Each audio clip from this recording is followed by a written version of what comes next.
ప్రభునందు మాకు అత్యంత ప్రియులైన దేవుని ప్రజలందరికీ యేసుక్రీస్తు వారి పూజ్యముదగిన నామం పేరిట వందనాలు మరియు శుభాలు ప్రకటిస్తున్నాను. మీరందరూ బాగున్నారా? Good morning everyone. దేవుడు వీళ్ళందరినీ బలపరచాలని, మీరందరూ ఆత్మలో స్థిరపడాలని, దేవుని చిత్తానుసారంగా మీరు ఎదగాలని మీకోసం బలమైన ప్రార్థనలు చేస్తున్నాం. ప్రతిరోజు ఈ విధంగా మిమ్మల్ని కలవడానికి దేవుడు నాకు ఇచ్చిన అవకాశాన్ని పట్టుకుని నేను ప్రభువును స్తుతిస్తున్నాను. బైబిల్ గ్రంథంలో అనేక వాగ్దానాలు ఉన్నాయి. అవన్నీ కూడా యేసుక్రీస్తు ప్రభు ద్వారా మనం పొందుకోవచ్చని లేఖనాలు సెలవిస్తున్నాయి. ఆయన యందు విశ్వాసం ఉంచడం వలన, యేసుక్రీస్తు ప్రభువును మన జీవితాల్లో కలిగి ఉండడం వలన గొప్ప దీవెన ఆశీర్వాదాన్ని మనం కలిగి ఉండగలం. ఈరోజు వాగ్దానంగా పరిశుద్ధ గ్రంథాలు తెరుద్దాం. మీ దగ్గర బైబిల్ ఉంటే తెరవండి. 109వ కీర్తన 31వ వచనాన్ని చదువుకుందాం.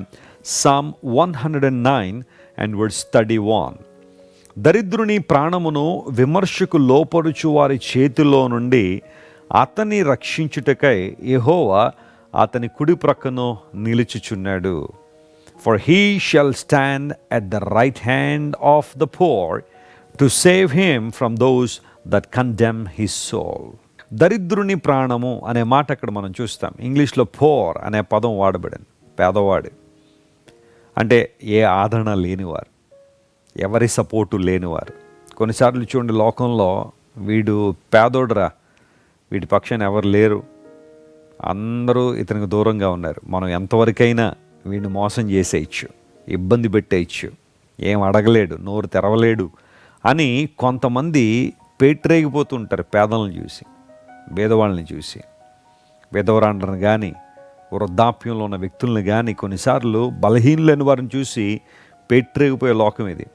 వాళ్ళ పక్షాన ఎవరు లేరు, వారు ఏం మాట్లాడలేరు, వారు ఎటు తిరగలేరు, ఇంకా మనం ఏదైనా చేయొచ్చు, ఎంతవరకైనా వారిని ఇబ్బంది పెట్టచ్చు అనే ఆలోచనలో చాలా పనులు జరుగుతూ ఉంటాయి. కొన్ని ప్రాంతాల్లో కబ్జాలు చేసేవాళ్ళు ఉంటారు. బలహీనలేని వారి స్థలాలన్నీ కబ్జాలు చేసేస్తూ ఉంటారు, ఇబ్బంది పెడతా ఉంటారు, అన్యాయపు కేసులు వేస్తూ ఉంటారు.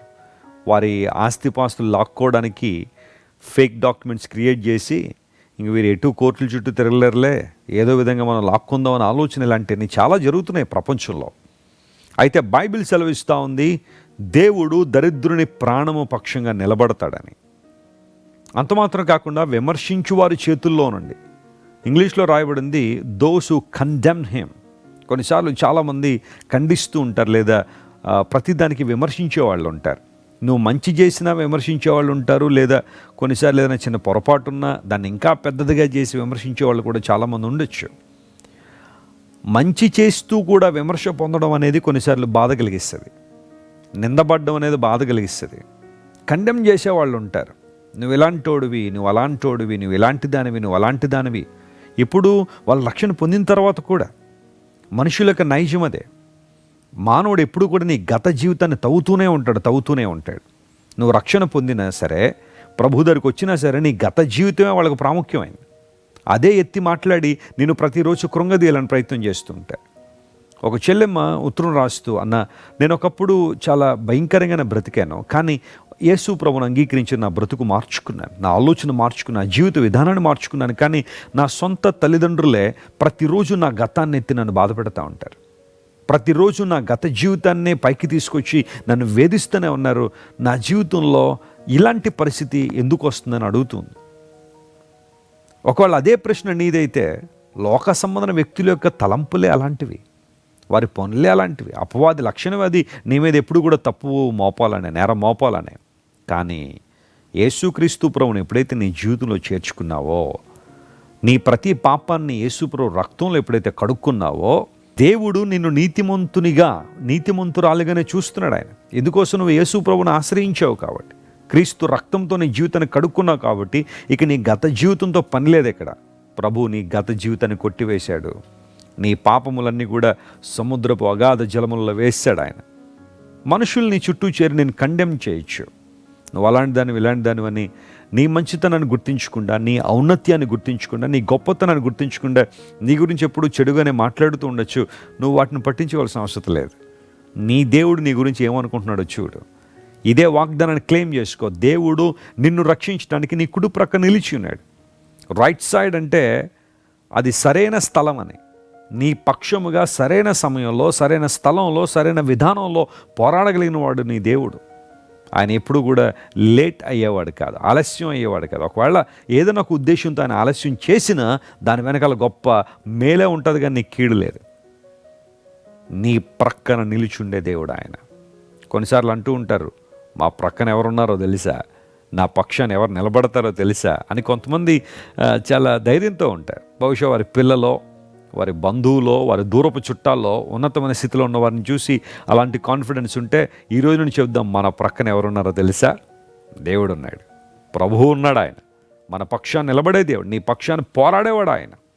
దరిద్రుల ప్రాణమును విమర్శించు వారి చేతుల నుంచి విడిపించడానికి దేవుడు అతని కుడి ప్రక్కన నిలబడ్డాడు.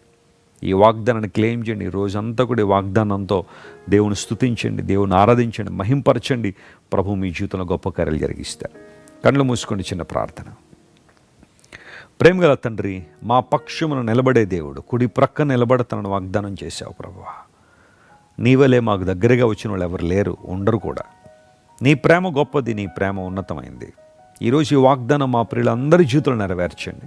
ఎవరైతే విమర్శించబడుతున్నారో, కండెమ్ చేయబడుతున్నారో, ప్రభువా విపత్కర పరిస్థితుల మధ్య ఉన్నారో, వారి పక్షాన్ని నిలబడతానని వాగ్దానం చేసిన దేవుడు, ఈరోజు మా ప్రియుల పక్షాన్ని మీరుండి గొప్ప కార్యాలు జరిగించండి. ఊహించలేని మేలుతో వారిని నింపండి. ఘనతయు మహిమయు ప్రభావము నీకు మాత్రమే యుగం పర్యంతం చెల్లునుగాకని ప్రకటిస్తూ యేసుక్రీస్తు వారి ఉన్నతమైన నామం పేరట అడిగి వేడుకొనిచున్నాం తండ్రి. Amen. God bless you dear friends. Have a wonderful day. మీరు ఇంతవరకు విన్న దైవ సందేశం మరియు దేవుని సేవకులు చేసిన ప్రార్థన మీకు ఆశీర్వాదకరముగా ఉన్నదని విశ్వసించుచున్నాము. ఈ సందేశాన్ని మీ స్నేహితులకు, బంధువులకు షేర్ చేయండి. మీకు ఏదైనా ప్రార్థన అవసరత ఉన్నచో మా ఫోన్ నంబర్లకు కాల్ చేయండి. దేవుడు మిమ్మల్ని ప్రేరేపిస్తే విశ్వాసంతో సాగుచున్న ఈ పరిచర్యను ప్రోత్సహించండి. మరిన్ని వర్తమానాలు, పాటలు వినుటకు జాన్ వెస్లీ మినిస్ట్రీస్ అను మా యూట్యూబ్ ఛానల్ను సబ్స్క్రైబ్ చేసుకునండి. ప్రభువైన యేసుక్రీస్తు కృప మీకు తోడైండును గాక.